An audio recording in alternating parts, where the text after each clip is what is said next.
Had a few comments lately along the lines of, oh wow, you're so creative and amazing, how do you do it? And treating me as if I'm some kind of success. And at the same time, criticizing me for crowdfunding some of the stuff that I do, though by no means all. So I'm gonna drop some wisdom on you, I guess, from my years as a freelancer, self-publisher, and so on. So here we go.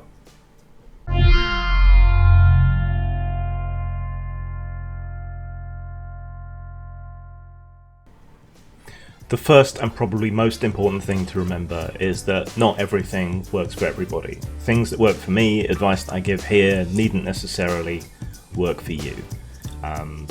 Different things work for different people are in different situations. It's just that there's way too many variables, and different creative enterprises have very different requirements, very different demands. So ignore everything that I say after this if you want to, I guess.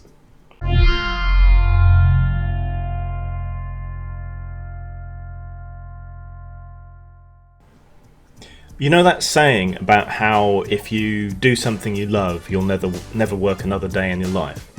It's bollocks, it's bullshit. Cast it from your mind.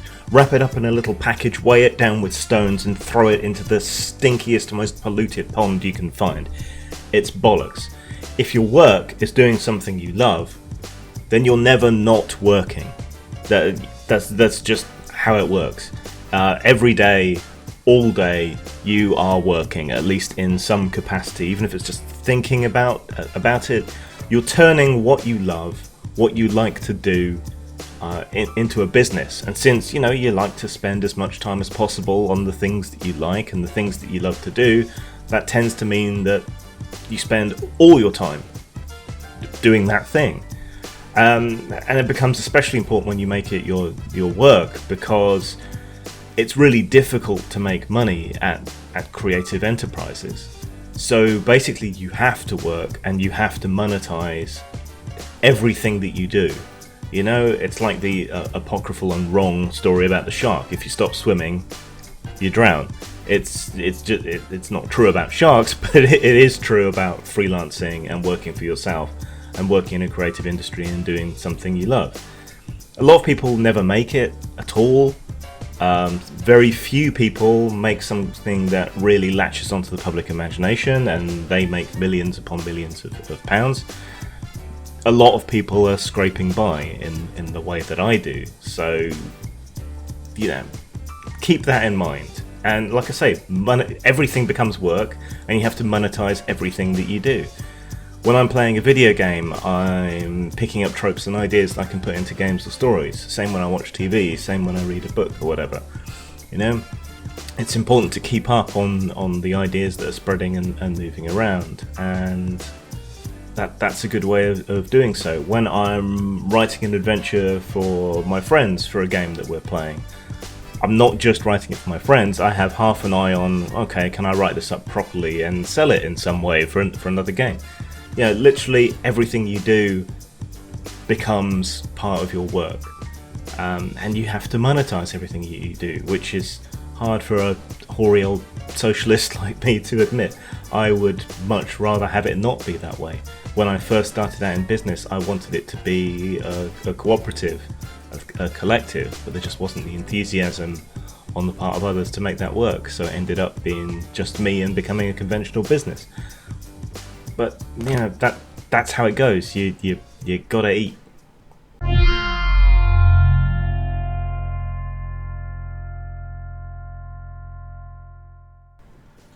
Set yourself a reasonable bar for success. What that might be depends on you. Okay? I have been ill for several years, which means I can't work as much as I'd like to. That may surprise some of you, given you seem to think I do a lot. But on a good year, I make the equivalent of minimum wage. Probably a bit less because I plow a lot back into the business. But, that's kind of my bar for success.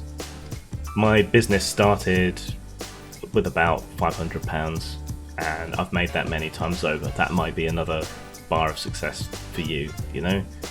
Whatever it might be. You might just want to grow month to month for something, but set yourself a reasonable bar. If you set your sights too high, you're going to get disappointed, and it's going to suck your joy and effort out of what you're doing. If you set the bar too low, it's going to seem too easy for you. So you really need to hit that reasonable, realistic sweet spot to really see where you're getting at. But, you know, I've been at this on and off, freelance, then full-time, in total for about 20 years, and I'm lucky if I make minimum wage. So, you know, that's a reasonable bar for success, I suppose.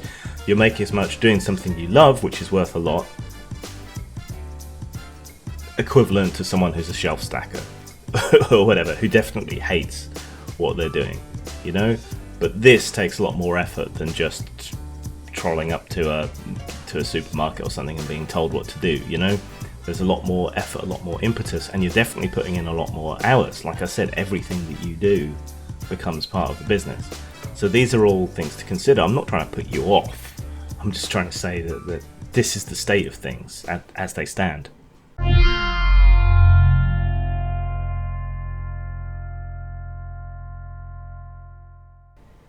You are going to be forced to diversify what you do.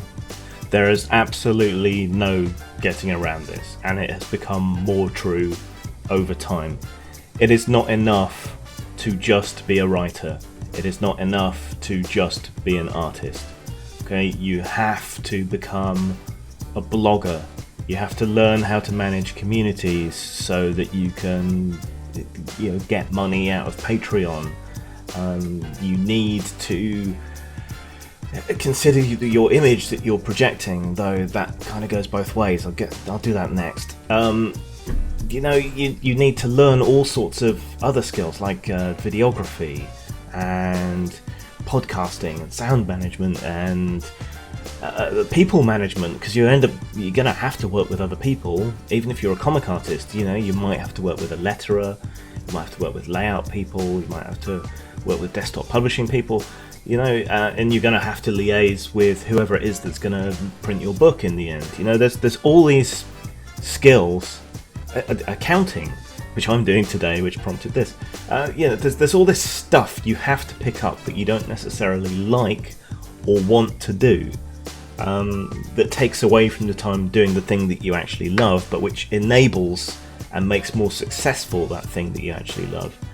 But there is a slight advantage to that, in that these all become marketable skills that you can then use on the behalf of others. There are people who do what you're trying to do more part-time, and maybe they have proper jobs that pay more. You know, there's a lot of frustrated women working in management who maybe write romance or erotica novels on the side, and maybe they don't have the time to do a cover or an edit or whatever else, but they have spare cash that they can put into what is for them a hobby, and you can pick up some of that work. You know, so diversifying your skills is you know, really useful. You know, search engine optimization, blogging, social media management, audio recording, video recording. You know, all of this stuff is worth your while to learn, and you can monetize and sell it. For me, I've been recently relearning some of the art skills that I used to have. You know, maybe when I can sell some of the paintings that result, or when my skills are up to par again a bit more, maybe I can illustrate more of my own work, or I can sell some of what I produce as stock art. You know, these are diversified, relearned skills that I am engaging in for my own sake, but maybe I can, you know, make a little bit more money on that. Like I said before, you have to monetize everything, but you're going to end up doing a lot of stuff that isn't actually anything to do with what you want to do, what you like to do, and what you love to do. But that's not necessarily entirely a bad thing.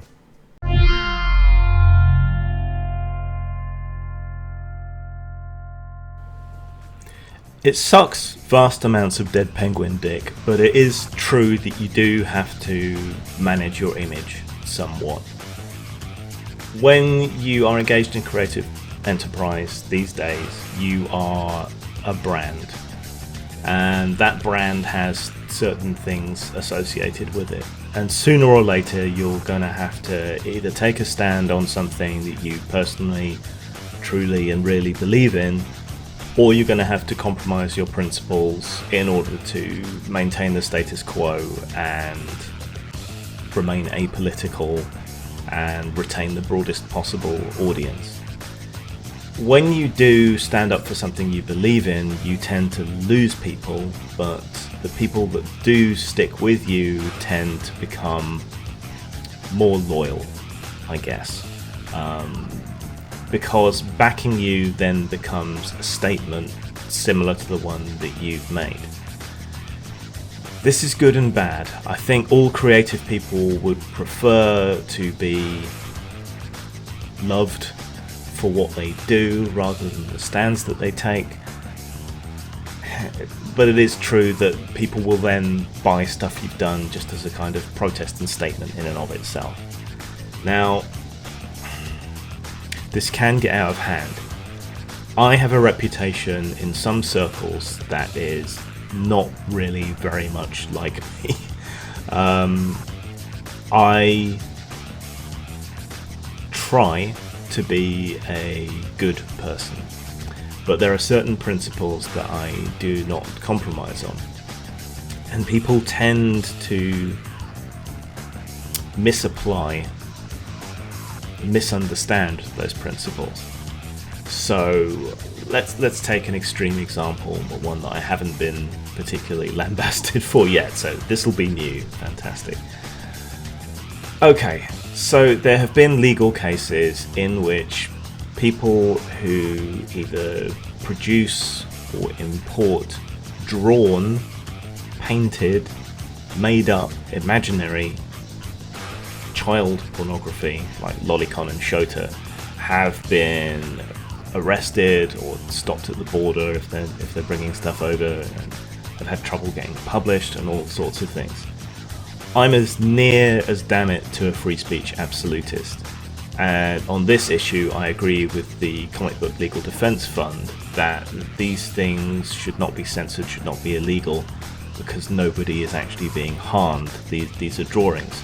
Whatever my personal distaste for these things, I can set that aside and gauge this on the principle of, what's going on.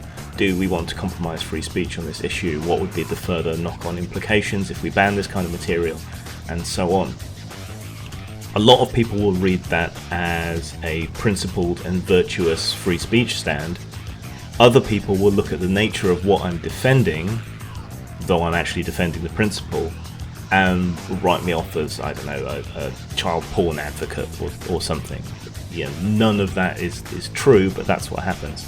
And these are the kinds of choices that you will end up being forced to make. People who are your fans want you to agree with them. They want you to support the same things that they believe in, but you're an independent, individual person with your own views. That can be part of your brand. Being a principled person who sticks by their own views, or whatever, but you are going to have to make a choice. And in some cases that is going to be a monetary choice with a real and genuine impact on the work you can get and the money you can earn and so on. So you are going to end up at some point having to ask yourself, what do I believe? How much am I willing to compromise that? How much am I willing to pay to stay true to my beliefs? It's stupid, it's idiotic.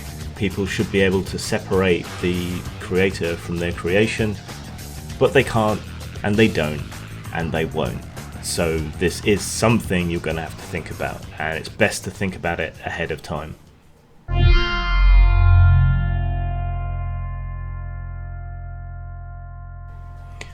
Where do you get your ideas is one of those questions that most creatives dread. Look, there's no bad ideas. Write down everything that pops into your head. Write down everything that you like.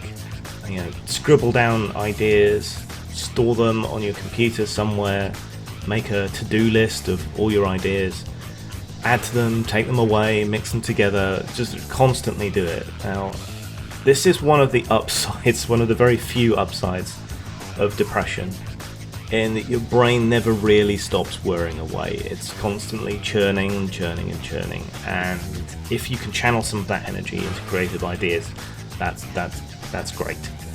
But yeah, write down everything. And when you're working, if you can, work on the idea that most engages your attention and makes you the most passionate. But you can't let that be your guide entirely. Sometimes you just gotta put your head down and work through. When you get writer's block, just keep writing anyway. You may go from thousands of words to hundreds of words, but as long as you keep going, you keep up that head of steam, it's okay. You can write shit, you can write trash, doesn't matter. Come back and check it again later. Same with art, work on layers, fiddle around, work through it if you can. But switch stuff in and out. Have 2 or 3 things on the go at the time. When I was putting together my kind of gamified sort of card way of doing things during the day, I read, I don't know whether it's true or not, but so far it seems to have worked, that you can only really concentrate on something for 45 minutes at a time at peak concentration before your mind starts to wander. So if you can divide your workday up into 45-minute chunks and work on one thing, then another thing, then maybe go back, or maybe do something entirely different, you'll find that your brain naturally recharges from having to focus on doing different things. And you get more done in that allotted time than you would if you just kept on working. So chop, change, divide, keep things fresh, have many different ideas on the go, write everything down. Okay, even shit ideas have a kernel of genius in them that you can come back to later and turn into something amazing, hopefully. Do that and you'll end up with more ideas, a longer to-do list than you'll ever be able to complete, and that gives you the opportunity to pick and choose and go after the things that you really like, that you really want to do.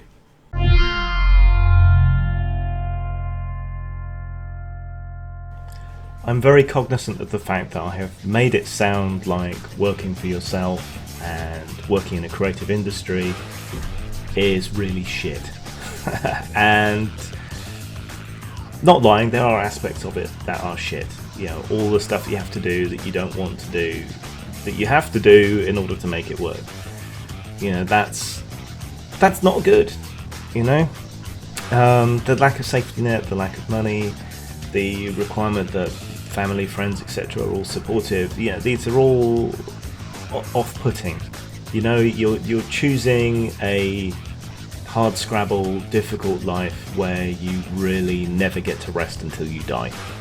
That's what you're choosing. I'm not going to sugarcoat it, but there are upsides. You get to do something you love. You get to create something amazing, and for all the fact that most of the feedback you're going to get is negative, even if you're the best person in the world, you will get those emails, those thoughts, those comments that are very positive and boosting. And look, most people get put off by this stuff. I've said this advice before in previous videos, but it remains true, and it remains the best advice that I have ever been given about anything, really. And that is that most people never even try. So if you go ahead and you try, that puts you ahead of 99 out of 100 people. You're that one person that gave it a shot, and that already puts you leagues ahead of the pack. There might be people more talented or whatever who never even try or stick to doing it part-time, whatever. If you try, you at least have a chance of succeeding, and most people never do. So that's the best advice I can give anyone who wants to do anything. Just try, because that puts you ahead. I'm willing to do more videos on this kind of topic, go into more detail on any of this that anyone wants to hear. Whether it's specific about writing, whether it's specific about game design, whatever. If you have questions, hit me up either in the comments, my email, my social media, or my Ask FM, wherever.